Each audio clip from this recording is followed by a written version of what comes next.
భారత్ ప్రపంచంలో 4వ అతిపెద్ద ఆర్థిక వ్యవస్థ అయింది. అంటే 4th లార్జెస్ట్ ఎకానమీ. కొన్ని నెలల తర్వాత భారత్ ఇప్పుడు 6వ స్థానానికి పడిపోయింది. అసలు ఏమైంది?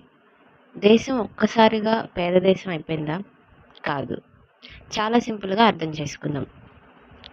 దేశాల ఆర్థిక స్థాయిని జీడిపి ఆధారంగా కొలుస్తారు. జీడిపి అంటే ఒక దేశం మొత్తం మీద ఉత్పత్తి చేసిన వస్తువులు, సేవలు విలువ. కానీ ఇక్కడ ఒక ముఖ్యమైన విషయం ఉంది. జీడిపిని కొలిచే 2 పద్ధతులు ఉన్నాయి. మొదటిది నామినల్ జీడిపి, అంటే ఇది అమెరికన్ డాలర్లలో లెక్కిస్తారు. ఇక్కడ కరెన్సీ విలువ చాలా ముఖ్యం. ఉదాహరణకి భారత్ రూపాయి విలువ డాలర్తో పోలిస్తే అది తగ్గితే భారత్ ఆర్థిక వ్యవస్థ డాలర్లలో చిన్నగా కనిపిస్తుంది. దేశం లోపల ఎంత అభివృద్ధి జరుగుతున్నా కూడా ర్యాంక్ తగ్గొచ్చు, ఎందుకంటే రూపాయి విలువని డాలర్కి కంపేర్ చేస్తాం కాబట్టి.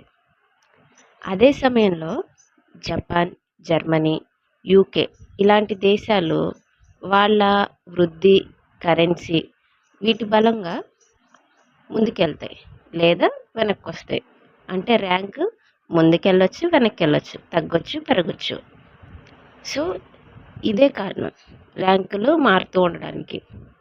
ఇప్పుడు రెండో పద్ధతి పీపీపీ, ట్రిపుల్ పి, అంటే పర్చేసింగ్ పవర్ ప్యారిటీ. ఇది దేశంలో వస్తువుల అసలు ఖర్చు ఎంత ఉందో చూస్తుంది. ఫర్ ఎగ్జాంపుల్ మనం ఒక ఉదాహరణ తీసుకుంటే, మన ఇండియాలో 100 రూపాయలతో కొనగలిగేది చాలా దేశాల్లో అదే విలువతో కొనలేం.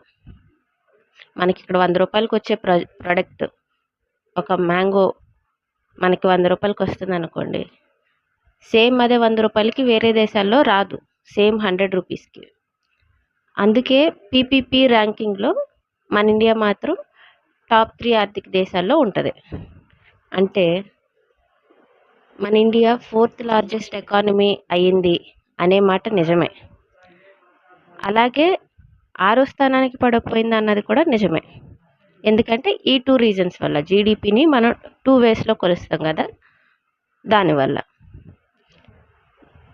షార్ట్గా చెప్పాలి అంటే ఈ ర్యాంకింగ్స్ అనేవి ఏ జీడిపి పద్ధతి ఉపయోగించాం, ఏ సంవత్సరం డేటా చూసాము, కరెన్సీ విలువ ఎలా మారింది, అంటే డాలర్కి ఎన్ని రూపాయలు అనే వాటిపై ఆధారపడి ఉంటుంది. బట్ ఇక్కడ అసలైన ప్రశ్న ఏంటి? ర్యాంక్ పెరిగితే ప్రజలు ధనవంతులు అయ్యారా? లేదు. దేశం జనాభా ఎక్కువగా ఉండడం వల్ల ఆర్థిక వ్యవస్థ పెద్దదిగా ఉండొచ్చు, కానీ మన కామన్ పీపుల్, సాధారణంగా జనాలు చూసేది ఏంటి?